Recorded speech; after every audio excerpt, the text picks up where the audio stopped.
નમસ્કાર મિત્રો, સ્વાગત છે તમારું આજના એક નવા વિડીયોમાં। માનવ સહાય યોજના 2025-26ની અંદર જે છે તમને સિલાઈ મશીન, ભરતકામ માટે, બ્યુટી પાર્લર માટે, દૂધ દહીં વેચનાર માટે, પાપડ બનાવટ માટે, વાહન સર્વિસિંગ માટે, પ્લમ્બર, સેન્ટિંગ કામ અને ઇલેક્ટ્રોનિક અપ્લાયન્સ જેવી વસ્તુઓની ટૂલ કિટ જે છે તે ફ્રીમાં ગવર્મેન્ટ દ્વારા પ્રોવાઈડ કરવામાં આવે છે।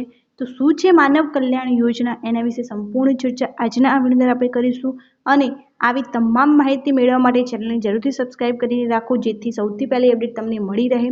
અને માનવ કલ્યાણ યોજનાની અંદર સરકાર દ્વારા જે છે આ ફ્રી ટૂલ કિટ જે છે આપવામાં આવે છે।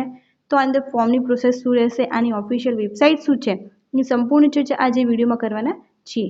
તો હવે વધુ ટાઈમ ના લેતા શરૂ કરી આજનો આમ વિડીયો।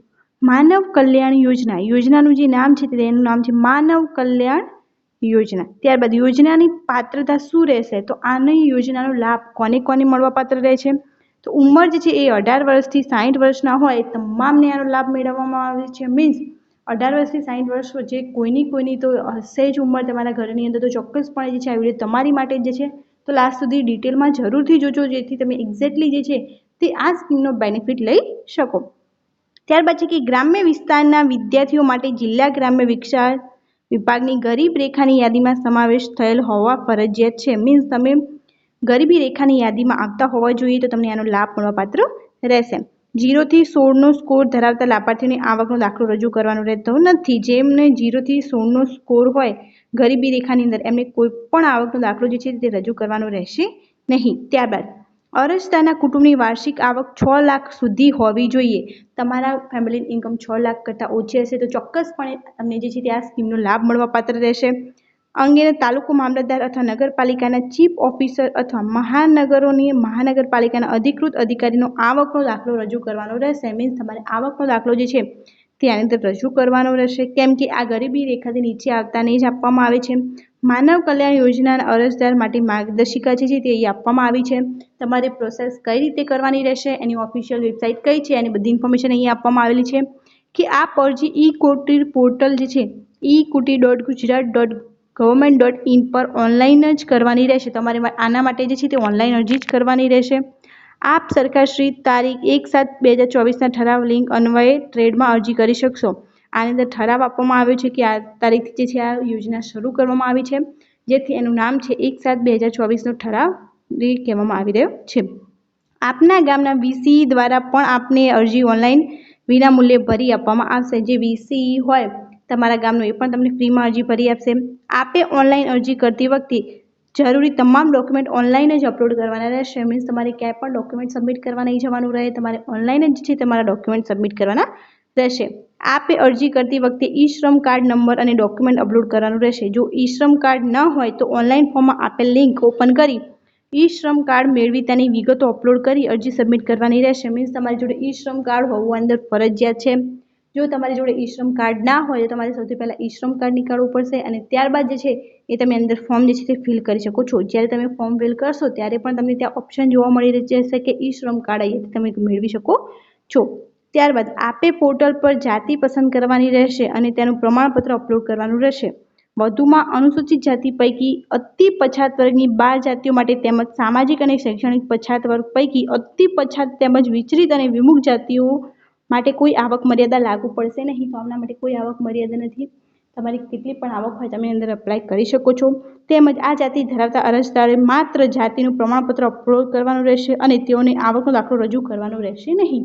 તમારે માત્ર જાતિનું પ્રમાણપત્ર આની અંદર અપલોડ કરવાનું રહેશે। ત્યારબાદ 6થા નંબરે એમને નિયમ આપેલો છે કે આ સિવાયની તમામ જાતિઓના લાભાર્થીઓ 6 લાખ સુધીની આવકનું પ્રમાણપત્ર અપલોડ કરવાનું રહેશે। આપે અરજી સબમિટ કરવાની રહેશે। જ્યાં સુધી આપ અરજી સબમિટ નહીં કરે ત્યાં સુધી અરજી આપના લોગિનમાં ડ્રાફ્ટ તરીકે સેવ થશે। તમે ફાઇનલ સબમિટ નહીં કરો તો તમારું ફોર્મ ગણાશે નહીં અને તમને આ ટૂલ કિટ આપવામાં આવશે નહીં। તો ચોક્કસથી જે છે એ તમે ફોર્મ સબમિટ કરો। ત્યારબાદ આપની અરજી GUK કક્ષાએ એટલે કે જિલ્લા કક્ષાએ જે છે તે પહોંચી જશે। સંજોગોમાં આપની નવીન અરજી કરવાની રહેશે। જો તમને અરજી નામંજૂર થાય તો તમારી નવી અરજી કરવી પડશે। આપ પોતાની અરજી સ્થિતિની જાણકારી આપના લોગિન એપ્લિકેશન સ્ટેટસમાંથી જોઈ શકો છો। જેમ સ્કોલરશિપની અંદર જોઈએ છે એમાં અંદર પણ જોવાનું રહેશે। જિલ્લા ઉદ્યોગ કેન્દ્ર દ્વારા ઓનલાઈન ડ્રો જિલ્લાના કક્ષાની સમિતિ સમક્ષ રજૂ કરવામાં આવશે અને ઓનલાઈન સિસ્ટમ ડ્રો કરી લાભાર્થીઓની પસંદગી કરવામાં આવશે. આની અંદર ડ્રો પદ્ધતિથી કરવામાં આવે છે કેમ કે લિમિટેડ લોકોને આનો લાભ મળતો હોય છે. આપને તાલીમની જરૂરિયાત હોય તો ફોર્મ ભરતી વખતે પોર્ટલ પર આપ તાલીમનો વિકલ્પ પસંદ કરી શકો છો. જો તમારે તાલીમ જોઈતી હોય તો તમે તાલીમનો પણ વિકલ્પ જે છે તે એ કરી શકો છો. આપની અરજી જે છે તે ટૂલ કિટ માટે મંજૂર થયેલ કિંમત સાથેનું ઈ વાઉચર જે છે જનરેટ થશે અને તેને આપી અરજી અને આપેલ મોબાઈલ નંબર ઉપર SMS દ્વારા જાણ કરી આપવામાં આવશે, જે ઈ વાઉચર આપના લોગિનમાંથી ડાઉનલોડ કરી શકશો. આપનું ઈ વાઉચર QR કોડ આપે સાચવીને રાખવાનું રહેશે અને આપે ઈ વાઉચર તથા OTP માન્ય ડીલરને જ આપવાનું રહેશે અને કોઈપણ ડીલર કે વેપારી વ્યક્તિએ આપવાનું કે શેર કરવાનું રહેશે નહીં. ત્યારબાદ છે કે આપનું ઈ વાઉચર જનરેટ થયેલી ઈ કુટીર પોર્ટલ પર ટૂલ કિટની મહત્તમ કિંમત તેમજ તેમાં સમાવેશ સાધનો અને ગ્રીમકો કચેરીએ માન્ય કરેલ ડીલર્સ પાસે યાદી પોર્ટલ પરથી તમે જે છે તે મેળવી શકો છો. ત્યારબાદ આપ માન્ય ડીલરમાંથી જે છે એ ગુજરાત રાજ્યમાં કોઈપણ ડીલર પાસેથી ઈ વાઉચર કોડ રિડીમ કરી તથા OTP દ્વારા આપની પસંદગી મુજબના ટૂલકિટ સાધનો મહત્તમ કિંમતની મર્યાદામાંથી ખરીદી શકો છો. જો આપની મંજૂર થયેલ ટૂલકિટની મહત્તમ કિંમત કરતાં વધુ કિંમતનું સાધન ખરીદવા જરૂર લાગે તો તેવા કિસ્સામાં મહત્તમ નિયત કરેલ કિંમત કરતાં વધારાની રકમ જે છે તમારે ચૂકવવાની રહેશે. તમારે વધારે જોઈતી હોય તો તમારે ચૂકવવાની રહેશે. આપના દ્વારા ટૂલકિટની ખરીદી કર્યા બાદ આપને ગ્રીમકો કચેરી દ્વારા ફોન કરવામાં આવશે. તેમજ જિલ્લા ઉદ્યોગ કેન્દ્ર અધિકારીશ્રી કર્મચારીશ્રી દ્વારા તેમજ ગ્રીમકો કચેરી દ્વારા નિયુક્ત કરેલ થર્ડ પાર્ટી એજન્સી કર્મચારીઓ વેરિફિકેશન માટે આપણા ઘરે આવશે. તેઓની જરૂરી માહિતી આપવાની રહેશે. જો તમને મળે ટૂલકિટ તમારે મહત્વની માહિતી એમને આપવાની રહેશે. ત્યારબાદ જો વેરિફિકેશન સમયે સાધન જોવા નહીં મળે કે આપે તેનો ઉપયોગ નહીં કરતા હોય તો સાધન અથવા સાધનની કિંમત જે છે આપની પાસેથી પરત લેવામાં આવશે. મીન્સ તમે ઉપયોગ કરતા હોવા જોઈએ, તમને સાધન મળ્યું છે તો તમે ઉપયોગ કરતા હોવા જોઈએ અથવા તમે જે છે એને કંઈ વેચી જ હોય તો પણ તમારે જે છે એને એક્સ્ટ્રા ભાવ જે તમારે ભાવ લેવા જતા હોય એ ભાવ તમારે આપવો પડશે. ચોક્કસપણે તમારો ઉપયોગ કરવો હોય તો જ આની અંદર ફોર્મ ફિલ કરો. જો આપ દ્વારા વેરિફિકેશન દરમિયાન સરકારી સહાયનો દુરુપયોગ કર્યો મામલું પડે તો કિસ્સામાં સહાયની રકમ પરત લેવામાં આવશે. તો જનરલી એ જ છે કે આ તમારા ઉપયોગ માટે આપવામાં આવે છે, પરંતુ અમુક લોકો એવું કરતા હોય છે કે બાય કરી અને પછી વેચી દેતા હોય છે. તો એમના માટે આ સ્કીમ નથી. આની અંદર જે છે એ ચેકિંગ પણ થશે. તો ચોક્કસપણે જેમને ઉપયોગ કરવાનો હોય એ જ આનો લાભ મેળવો તાકી બીજા બધા જે મિત્રો છે એમને પણ આનો લાભ મળી રહે. જો આપને માનવ કલ્યાણ યોજના અંતર્ગત કોઈ પણ મુશ્કેલી હોય તો હેલ્પ ડેસ્ક પર સંપર્ક કરી શકો છો. હેલ્પ ડેસ્કનો નંબર એ આપી દેવામાં આવે છે. તમે આની અંદર ફોન કરી અને કોઈ પણ ક્વેરી હોય તો આની માહિતી લઈ શકો છો. આની અંદર મળવાપાત્ર ટૂલકિટના નામ જે છે તે એ જોવા મળી રહ્યા હશે. દૂધ દહીં વેચનાર માટેની ટૂલકિટ આપવામાં આવે છે. ભરતકામ માટે ટૂલકિટ આપવામાં આવે છે. બ્યુટી પાર્લરની ટૂલકિટ આપવામાં આવે છે. પાપડ બનાવટ માટે આપવામાં આવે છે. વાહન સર્વિસિંગ અને રિપેરિંગ માટે આપવામાં આવે છે. પ્લમ્બરિંગનું કામ કરી રહ્યા તો એમાં જે પણ ટૂલ્સ જોતા હોય એ આપવામાં આવે છે. સેન્ટિંગ કામ માટે આપવામાં આવે છે. ઇલેક્ટ્રોનિક એપ્લાયન્સ રિપેરિંગ માટે આપવામાં આવે છે.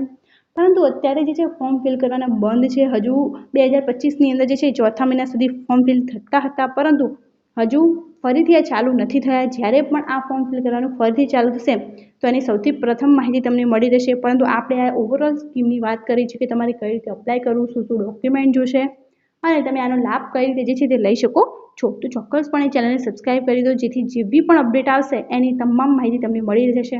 અને ટેલિગ્રામ ચેનલની લિંક પણ ડિસ્ક્રિપ્શન અને કોમેન્ટમાં આપેલી છે, એ પણ જોઈન કરી લેજો જેથી જ્યારે પણ સૌથી પહેલાં માહિતી આવે તો બંને જગ્યાએ મૂકવામાં આવે છે. તો એક જગ્યાએ તમે મિસ થઈ જાય તો તમે બીજી જગ્યાએથી માહિતી લઈ શકો છો. અને આ વિડીયોને વધુથી વધુ શેર કરી દો જેથી બીજા બધા મિત્રો છે એમને પણ આનો લાભ મળી રહે. Thank you so much for watching.